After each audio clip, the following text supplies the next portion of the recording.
గోమాత తల్లి తరువాత ఆ స్థానాన్ని భర్తీ చేసే గొప్ప కామధేనువు.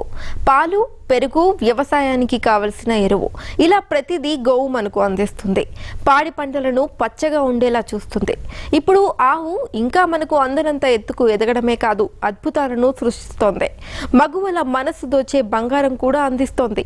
అవును, ఇది నిజం. కావాలంటే ఈ స్టోరీ చూడండి, మీరే అవునని ఒప్పుకుంటారు.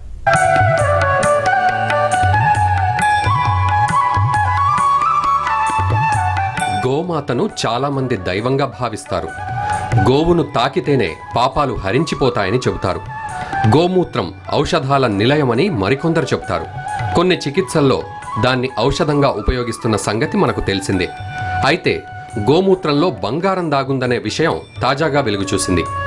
గిర్ జాతి ఆవుల మూత్రంపై గుజరాత్లోని జనాగఢ్ అగ్రికల్చరల్ యూనివర్సిటీ JAU నిర్వహించిన తాజా పరిశోధనలో ఈ విషయం వెల్లడైంది.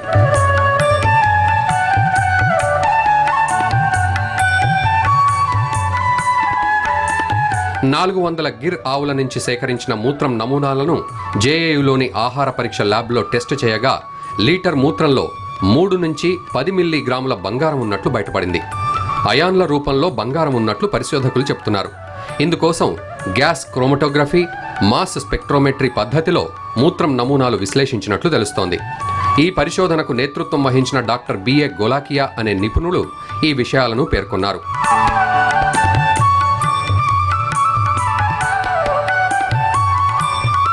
గోమూత్రంలో బంగారం ఉంటుందని పూర్వీకులు చెబుతుంటే వినడమే తప్ప ఇంతవరకు శాస్త్రీయంగా నిర్ధారణ కాలేదన్నారు. ఈ విషయాన్ని తేల్చేందుకే తామీ పరిశోధన చేపట్టినట్లు శాస్త్రవేత్తలు తెలిపారు. 400 గిర్ ఆవుల నుంచి సేకరించిన మూత్రం శాంపిల్స్లో బంగారం ఉన్నట్లు తాము కనుగొన్నామని అంటున్నారు. ఒంటెలు, గేదెలు, గొర్రెలు, మేకల నుంచి సేకరించిన మూత్రం పైన పరిశోధనలు చేయగా అందులో యాంటీబయోటిక్ పదార్థాలు కనిపించలేదన్నారు. గోమూత్రంలో బంగారంతో పాటు పలు ఔషధ గుణాలు కూడా తాము కనుగొన్నట్లు శాస్త్రవేత్తలు వివరించారు.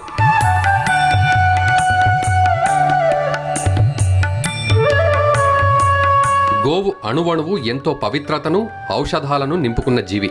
అందుకే భారతీయులు గోవుకు సమున్నతమైన స్థానాన్ని ఇచ్చారు. ఇప్పుడు ఈ విషయాల వెల్లడితో ఆవు గొప్పదనం మరింత పెరిగినట్లయింది.